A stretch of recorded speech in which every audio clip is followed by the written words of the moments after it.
Saludos amigos desde la sede mundial de la Iglesia Adventista del Séptimo Día en Silver Spring, Maryland. Estoy aquí una vez más con mis colegas administradores, el pastor Ayrton Kohler, secretario ejecutivo, y Paul Douglas, el director financiero y tesorero. Estamos aquí hoy para hablar sobre la unidad en el cuerpo de Cristo, la 14ª creencia fundamental de nuestra iglesia. La unidad entre los creyentes es tan importante que comienza con Cristo mismo.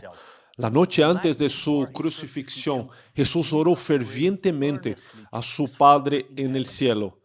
A los que me has dado, guárdalos en tu nombre, para que me sean uno así como nosotros.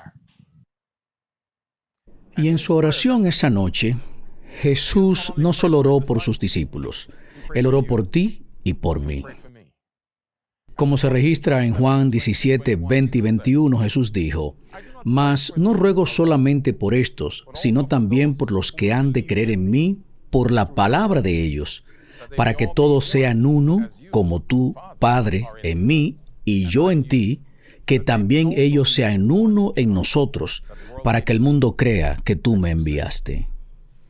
Es a través de la unidad de los creyentes de Cristo que el mundo creerá las buenas nuevas que tenemos para compartir. Pero, ¿cómo es esta unidad y cómo puede lograrse? Comentando estos versículos en Juan 17, Elena G. de White escribió: «La unidad que existe entre Cristo y sus discípulos no destruye la personalidad de uno ni otro. Son uno en mente, propósito y carácter, pero no en persona. El hombre, al someterse a la ley de Dios y participar de su espíritu, llega a ser participante de la naturaleza divina. Cristo conduce a sus discípulos a una unión viva consigo mismo y con el Padre. El hombre se completa en Cristo Jesús mediante la obra del Espíritu Santo en su mente. La unidad con Cristo establece un vínculo de unión de los unos con los otros. Esta unidad es para el mundo la prueba más convincente de la majestad y la virtud de Cristo y de su poder para quitar el pecado». Cuando pensamos en los discípulos de Cristo, sabemos que tenían diferentes antecedentes, diferentes personalidades, diferentes formas de hacer las cosas y a veces peleaban por quién sería el más grande. Jesús sabía todo esto y tenía planes mucho más grandes para ellos, planes para que alcanzaran el mundo para Él. Pero Él sabía que nunca podrían cumplir esta misión hasta que estuvieran completamente unidos. Por eso oró por la unidad entre ellos. En Hechos capítulo 2, versículo 1, podemos ver una hermosa respuesta a la oración de Cristo solo unas semanas después. Cuando llegó el día de Pentecostés, estaban todos unánimes, juntos. Todos unánimes significa más que estar físicamente juntos en el mismo lugar. Significa que estaban juntos en corazón, mente y alma. ¿Cómo fue que estos mismos discípulos que poco antes habían estado discutiendo sobre quién sería el mayor, ahora estaban tan unidos en mensaje, misión y corazón?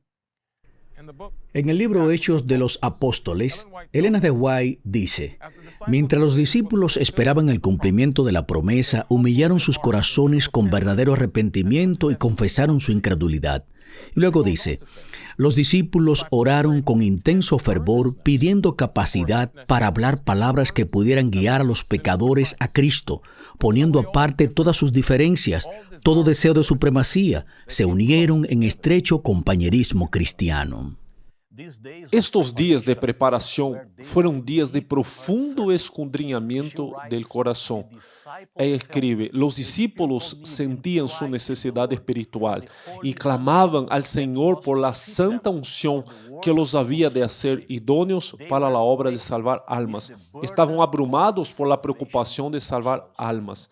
Comprendían que el Evangelio había de proclamarse al mundo y demandaban el poder que Cristo había prometido. Respondiendo a la pregunta de cómo podría tener lugar esta transformación, leemos.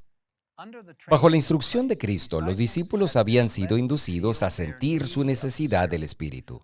Bajo la enseñanza del Espíritu, recibieron la preparación final y salieron a emprender la obra de su vida.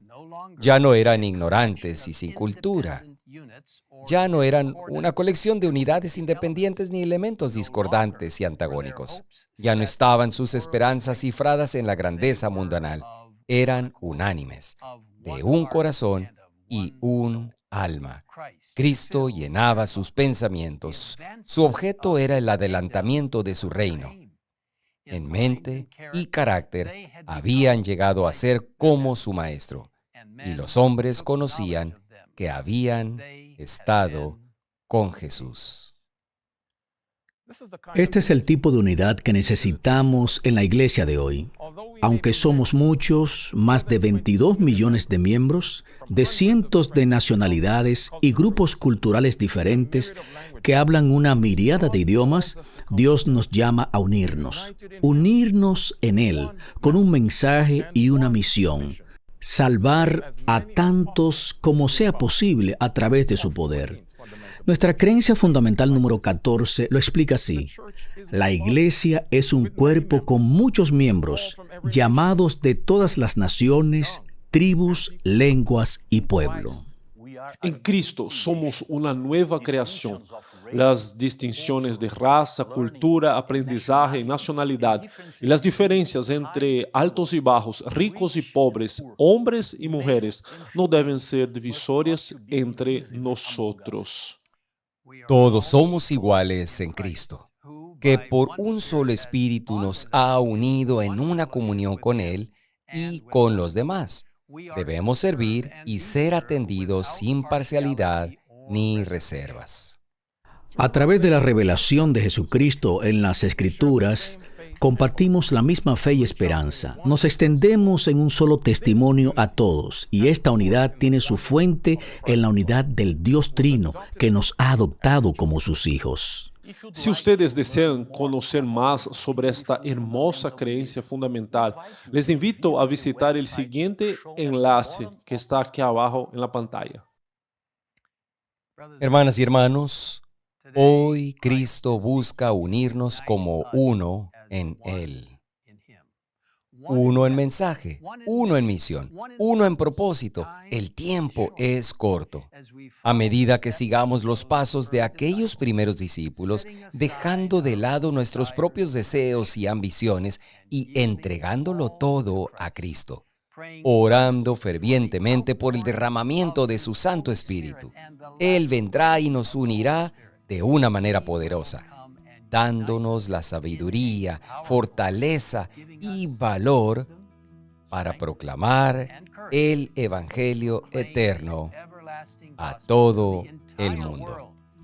Y entonces llegará el final. Les invito a unirse a nosotros en oración ahora mismo. Pastor Kohler.